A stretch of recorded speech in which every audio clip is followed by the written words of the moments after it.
कहानी की शुरुआत में हम एक आदमी को देखते हैं जिसका नाम टेडी होता है। टेडी एक ऑनलाइन फिटनेस ट्रेनर होता है, लेकिन रियल लाइफ में वो बहुत बड़ा लूजर होता है। टेडी अपने यूट्यूब चैनल पर एक्सरसाइज वीडियोस बनाता है, लेकिन हर वीडियो किसी न किसी डिजास्टर पर खत्म हो जाती है। हर दफा टेडी बुरी तरह फेल हो जाता है और इसका मजाक बन जाता है। दूसरी तरफ यूटा शहर में कुछ गुंडे एक पुलिस ऑफिसर को कैद करके उससे सख्ती से इंट्रोगेशन कर रहे होते हैं, लेकिन पुलिस ऑफिसर हर टॉर्चर के बावजूद उन्हें कोई इन्फॉर्मेशन नहीं देता। एक हफ्ते से ज्यादा टॉर्चर के बाद भी जब ऑफिसर कुछ नहीं बताता तो वो एक फेमस किलर को बुलाते हैं, जिसे जुर्म की दुनिया में टोरंटो किलर के नाम से जाना जाता है। इसका असल नाम रैंडी होता है और वह दुनिया के सबसे खूंखार और खतरनाक किलर्स में से एक होता है। रैंडी खास तौर पर अपनी इंट्रोगेशन स्किल्स के लिए फेमस होता है, क्योंकि इसके तरीके बिल्कुल इंसानों वाले नहीं होते। रैंडी आते ही काम शुरू कर देता है। वो पहले तो उसे अपनी स्टोरी सुनाता है कि वो बचपन में एक मासूम और नेक दिल बच्चा हुआ करता था जो अपने दादा के साथ रहता था। वो दोनों मिलकर जंगल में शिकार पर जाया करते थे। एक दिन अचानक उन पर एक ग्रिजली बेयर ने हमला कर दिया, लेकिन रैंडी वहाँ से भाग जाता है। जब वो पीछे मुड़कर देखता है तो इसका दादा ग्रिजली बेयर के हाथों मारा जा रहा होता है। इसी लम्हे वो मासूम बच्चा ग्रिजली बेयर की तरह बेरहम कातिल बन जाता है। फिर इसकी जिंदगी का सिर्फ एक ही मकसद होता है कि लोगों को कत्ल करना और उन्हें टॉर्चर करना, और यही चीज इसे सबसे ज्यादा मजा देती है। अपनी स्टोरी सुनाने के बाद रैंडी एक चाकू निकालता है और इसे तेज करने लगता है ताकि पुलिस ऑफिसर को टॉर्चर कर सके। ऑफिसर ये सब देखकर बुरी तरह डर जाता है और बिना टॉर्चर के ही सारी इन्फॉर्मेशन उगल देता है। रैंडी आसानी से इंट्रोगेशन कंप्लीट कर लेता है और पैसे लेकर वहाँ से चला जाता है। गुंडों को जो इन्फॉर्मेशन चाहिए थी जब मिल जाती है तो वो पुलिस ऑफिसर को मार देते हैं। अगले दिन हम टेडी को देखते हैं जो अपनी बीवी लोरी के साथ होता है। टेडी ने लोरी के बर्थडे के लिए एक सरप्राइज प्लान किया होता है और वो वर्जीनिया शहर के समंदर के किनारे पर एक कॉटेज बुक कर चुका होता है। लोरी भी इस सरप्राइज से बहुत खुश होती है और टेडी से कहती है कि तुम काम पर जाओ, मैं तब तक बैग्स पैक कर लेती हूँ। टेडी असल में एक बॉक्सिंग जिम की एडवर्टाइजमेंट करता होता है। वहाँ जाकर वो अपने बॉस को एक अजीब सा आइडिया देता है, नॉन कॉन्टैक्ट बॉक्सिंग का, जिसमें दोनों फाइटर्स सामने खड़े होकर हवा में मुक्के मारते हैं बिना एक दूसरे को टच किए। बॉस इस आइडिया को दुनिया का सबसे बेवकूफ आइडिया कहकर रिजेक्ट कर देता है। ऊपर से बॉस इसे बताता है कि तुम्हारी एडवर्टाइजमेंट से एक भी कस्टमर नहीं आया क्योंकि तुमने एड में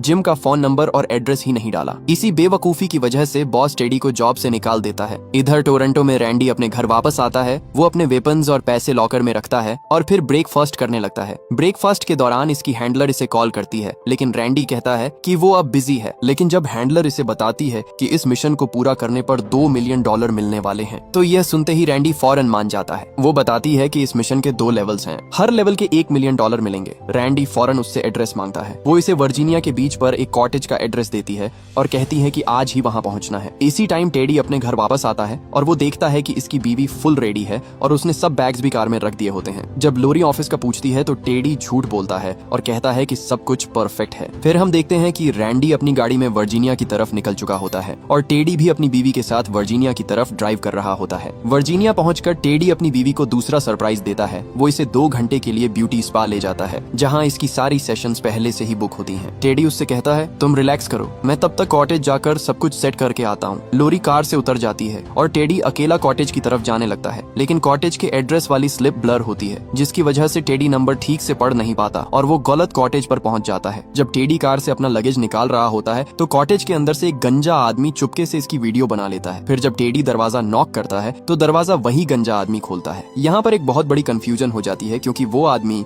असल में रैंडी का वेट कर रहा होता है। असल में टोरंटो किलर की आइडेंटिटी बिल्कुल सीक्रेट होती है और कोई भी इसका चेहरा नहीं जानता होता, इसलिए वो आदमी समझ लेता है कि टेडी ही टोरंटो किलर है। इधर टेडी ये सोच रहा होता है कि यह आदमी कॉटेज का ओनर होगा। टेडी उससे लेट होने पर माफी मांगता है और अंदर आकर गंजे से बातें करने लगता है। वो गंजा आदमी इस बात पर हैरान होता है कि टेडी अपने साथ ड्रिंक्स और कपड़े क्यों लाया है। टेडी उसे बताता है कि मुझे आदत है, मैं हर ट्रिप पर अपना सामान खुद लेकर जाता हूँ। असल में दोनों बिल्कुल अलग बात समझ रहे होते हैं। फिर टेडी कहता है मैं अब रेडी हूँ, लेकिन वो आदमी यह समझता है कि टेडी मिशन के लिए रेडी है। वो टेडी को बेसमेंट में ले जाता है, जहाँ टेडी को एक और आदमी मिलता है जो इस गंजे का दोस्त होता है। अचानक टेडी देखता है कि वहाँ एक आदमी बंधा हुआ है और उसे बुरी तरह टॉर्चर किया गया होता है। टेडी बहुत ज्यादा घबरा जाता है और वहाँ से भागने की कोशिश करता है। तब वो दोनों टेडी से कहते हैं तुम ही मशहूर टोरंटो किलर हो, और इससे कहते हैं कि इस बंधे हुए आदमी से इंट्रोगेशन करो। टेडी उनसे पूछता है कि तुम लोगों ने टोरंटो किलर का चेहरा कभी देखा है। वो कहते हैं आज पहली बार देखा है। टेडी इस गलत फहमी को अपने फायदे के लिए यूज करता है और उनसे कहता है कि मैं ही टोरंटो किलर हूँ। इसके बाद टेडी इंटेरोगेशन शुरू करता है। वो बंधे हुए आदमी को अजीब और डरावनी आवाज में धमकियां देने लगता है और बंधे हुए आदमी को वियर्ड तरीके से डराने लगता है। वो आदमी भी किसी तरह से डर जाता है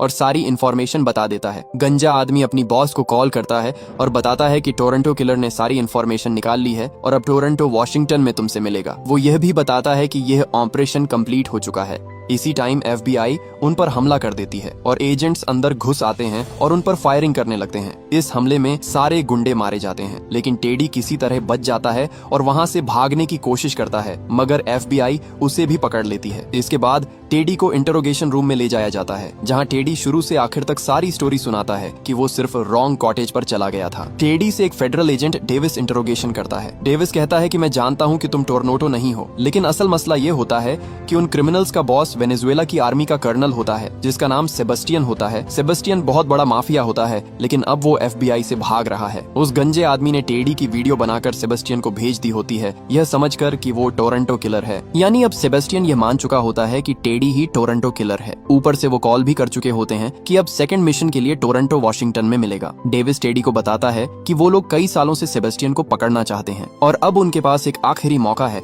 अगर टेडी उनका साथ दे और टोरंटो किलर बनकर सेबेस्टियन से मिलने जाए। वो उसे समझाता है कि दुनिया में कोई भी टोरंटो किलर की असली पहचान नहीं जानता। इन्हें सिर्फ इतना पता है कि वो हर तरह की मार्शल आर्ट्स का एक्सपर्ट है और इतना डेडली है कि कोई सोच भी नहीं सकता, और इससे सिर्फ एक ही आदमी कांटेक्ट करता है जो इसकी मिस्टीरियस बॉस है, लेकिन इसकी आइडेंटिटी भी अननोन है। दूसरी तरफ असली टोरंटो यानी रैंडी अपनी बॉस से बात करता है और उसे कहता है कि वो इस इंट्रोगेशन मिशन में था ही नहीं और उसे इस सब का कोई आइडिया नहीं है। वो कहता है कि वो खुद जाकर देखेगा कि असल में हुआ क्या है। फिर रैंडी वर्जीनिया के उसी कॉटेज पर पहुंचता है और पुलिस ऑफिसर का बैज पहन लेता है ताकि पुलिस के दरमियान जाकर सब कुछ समझ सके। वो पूरी सिचुएशन समझ जाता है और बुकिंग डिटेल्स देखकर टेडी का नाम निकाल लेता है। रैंडी टेडी की यूट्यूब वीडियोस देखता है ताकि वो जान सके कि किस आदमी ने इसकी आइडेंटिटी चुराई है। वो उसे देखकर हैरान रह जाता है कि टेडी इसकी सोच से भी ज्यादा बेवकूफ है और वो अपनी बॉस को कहता है कि यह मसला मैं आसानी से सॉल्व कर लूंगा। बॉस इसे वार्न करती है कि अगर इस मिशन में कुछ गलत हुआ तो टेडी की लाश भी इन्वेस्टिगेशन में नहीं मिलेगी। दूसरी तरफ डेविस अभी भी टेडी को कन्विंस कर रहा होता है कि वो मिशन एक्सेप्ट करे, लेकिन टेडी साफ मना कर देता है और कहता है कि वो अपनी बीवी को छोड़कर वॉशिंगटन नहीं जा सकता। डेविस कहता है कि वो लोग लोरी को वॉशिंगटन भिजवा देंगे और इसके साथ एक फेडरल एजेंट सेंटोरो होगा जो 24 घंटे इसकी प्रोटेक्शन करेगा। वो लोरी को बता देंगे कि उसका हस्बैंड बिजनेस ट्रिप पर गया हुआ है और सेंटोरो को उसका पर्सनल असिस्टेंट बना दिया जाएगा जो उसकी हर रिक्वेस्ट पूरी करेगा। आखिरकार टेडी मान जाता है, लेकिन कहता है कि इस पर कुछ कर्ज है जो पहले क्लियर करना होगा। FBI उसके सारे डेट्स पे करने के लिए मान जाती है और इस तरह टेडी ऑफिशियली इस मिशन का हिस्सा बन जाता है और फिर टेडी उनके साथ वॉशिंगटन जाने लगता है। अगले दिन वो वॉशिंगटन DC पहुंच जाते हैं जहां मीटिंग होनी होती है। एजेंट डेविस टेडी के कपड़ों के अंदर एक छोटा सा माइक और ट्रैकर लगा देता है ताकि वो लोग इसकी बातें सुन सकें और इसकी लोकेशन ट्रेस कर सकें। टेडी गाड़ी से उतरता है और खुद को संभालने की कोशिश करता है क्योंकि वो बहुत ज्यादा नर्वस होता है। वहाँ इसे सेबेस्टियन के बजाय एक औरत मिलती है। वो अपना नाम डेनियला बताती है और कहती है कि वो सेबेस्टियन की बीवी है। डेनियला टेडी को बताती है कि एग्रीमेंट का पहला मिशन कंप्लीट हो चुका है और दूसरा मिशन ये है कि अब उसे पोर्टो रिको जाकर एक और आदमी का इंटेरोगेशन करना है। वो टेडी को गाड़ी में बिठाती है और पोर्टो रिको के लिए निकल जाते हैं। एजेंट डेविस भी दूर से सब कुछ देख रहा होता है। जब वो अपनी गाड़ी में बैठता है तो पिछली सीट पर रैंडी बैठा होता है। रैंडी इसकी गर्दन पर चाकू रखकर इसे धमकाता है और कहता है कि डेनियला की गाड़ी का पीछा करो। मजबूरन डेविस भी डेनियला की गाड़ी का पीछा करने लगता है। फिर रैंडी डेविस से कहता है कि बाकी एजेंट्स को कॉल करो और उनसे झूठ बोलो कि टेडी ने ट्रैकर निकाल कर फेंक दिया है। फिर वो कहता है कि रोड पर किसी रैंडम गाड़ी की डिस्क्रिप्शन दो और बोलो कि टेडी उस गाड़ी में है, जिसकी वजह से एजेंट्स टेडी की गाड़ी को छोड़कर रैंडम गाड़ी का पीछा करने लगते हैं। कॉल के बाद रैंडी डेविस को चलती गाड़ी से बाहर धक्का दे देता है और खुद ड्राइविंग सीट पर बैठ जाता है और डेनियला की गाड़ी के पीछे लग जाता है। इधर जब एजेंट्स का डेविस से कांटेक्ट नहीं होता तो उन्हें शक होता है कि कुछ न कुछ गड़बड़ है। वो उस रैंडम गाड़ी को रोककर चेक करते हैं, लेकिन उसमें टेडी नहीं होता। तब उन्हें समझ आ जाता है कि किसी ने जानबूझकर उन्हें कंफ्यूज किया है। डेनियला टेडी को एयरपोर्ट ले जाती है और अपने आदमियों को इसके साथ भेज देती है और खुद वहाँ से चली जाती है। टेडी उन आदमियों के साथ जहाज में बैठ जाता है। जब जहाज हवा में होता है तो पता चलता है कि रैंडी पहले ही जहाज में आ चुका होता है। डेनियला के आदमी फौरन इसकी तरफ गन्स तान देते हैं। रैंडी उन्हें समझाने की कोशिश करता है कि वो ही असल टोरंटो किलर है और टेडी बस एक लूजर है जो इसकी शिनाख्त चुरा रहा है। टेडी भी खामोश नहीं रहता और कहता है कि रैंडी झूठ बोल रहा है और मैं खुद टोरंटो किलर हूँ। फिर दोनों आपस में बहुत ज्यादा बहस करने लगते हैं। आखिरकार रैंडी गुस्से में आ जाता है और जहाज में मौजूद सब आदमियों को एक एक करके मार देता है। आखिर में सिर्फ टेडी जिंदा बचा होता है। फिर रैंडी टेडी से पूछता है, तुम किसके लिए काम कर रहे हो? तब टेडी इसे पूरी कहानी बता देता है कि यह सब सिर्फ एक मिसअंडरस्टैंडिंग थी। रैंडी को समझ आ जाता है कि टेडी असल में मासूम है। रैंडी कॉकपिट में जाकर जहाज को कंट्रोल करने लगता है। वो टेडी के कपड़ों से ट्रैकर निकाल कर बाहर फेंक देता है और इसका मोबाइल फोन भी प्लेन से बाहर फेंक देता है। टेडी बताता है कि कल इसकी बीवी का बर्थडे डिनर है और अगर वो वहाँ नहीं पहुंचा तो इसकी शादी खतरे में पड़ जाएगी। रैंडी इसे एक मुक्का मारता है और कहता है चुपचाप बैठे रहो। उसी टाइम लोरी टेडी को कॉल करने की कोशिश करती है लेकिन कांटेक्ट नहीं हो पाता। वो टेडी को मैसेज करती है कि वो अपनी बेस्ट फ्रेंड के साथ थोड़ा वक्त गुजारेगी जब तक डिनर का टाइम नहीं हो जाता। दूसरी तरफ रैंडी और टेडी पोर्टो रिको पहुंच जाते हैं। रैंडी जहाज को आग लगाकर ब्लास्ट कर देता है और दोनों वहां से निकल जाते हैं। रैंडी अपनी बॉस को कॉल करता है और उसे अपडेट्स देता है और कहता है कि वो टेडी को यूज करेगा जिसने उसकी आइडेंटिटी चुराई है और काम निकलने के बाद उसे मार देगा। लेकिन बॉस उसे कहती है कि टेडी को अभी मार डालो, लेकिन रैंडी उसकी बात नहीं मानता और कॉल काट देता है। अब सीन मियामी शिफ्ट होता है। यहाँ हम एक और खतरनाक किलर को देखते हैं जिसे दुनिया मियामी किलर के नाम से जानती है। वो एक आदमी को गोल्फ स्टिक से मार मार कर ऊपर भेज देता है। कुछ देर बाद रैंडी की बॉस मियामी किलर को कॉल करती है और पोर्टो रिको के लिए एक हाई पे मिशन ऑफर करती है। ये सुनकर मियामी फौरन मान जाता है। उधर रैंडी टेडी को रेडी करता है, उसे एक सूट पहनाता है और कुछ चाकू देता है ताकि वो बिल्कुल टोरंटो किलर की तरह लगे। फिर वो टेडी को इंटरोगेशन वाली लोकेशन पर ले जाता है। रैंडी उसे कहता है कि डरावना बनकर उनके सामने जाना और उस आदमी से हर हाल में इंफॉर्मेशन निकालना, लेकिन टेडी कहता है कि वो इस मिशन के बिल्कुल भी लायक नहीं है। रैंडी उसे तसल्ली देता है कि वो बाहर ही खड़ा है और जरूरत पड़ी तो वो खुद सिचुएशन हैंडल करने के लिए आ जाएगा। टेडी शुक्रिया अदा करता है और रैंडी को हक करता है। रैंडी उसे ब्लूटूथ भी देता है ताकि रैंडी उसकी हर बात सुन सके। इसके बाद टेडी अंदर जाता है और देखता है कि 4 आदमी बंधे हुए हैं। गुंडे कहते हैं हमें इन 4 में से एक आदमी को पकड़ना है जिसका नाम ग्रीन है और ग्रीन को सेबेस्टियन के पास ले जाना है। लेकिन मसला ये होता है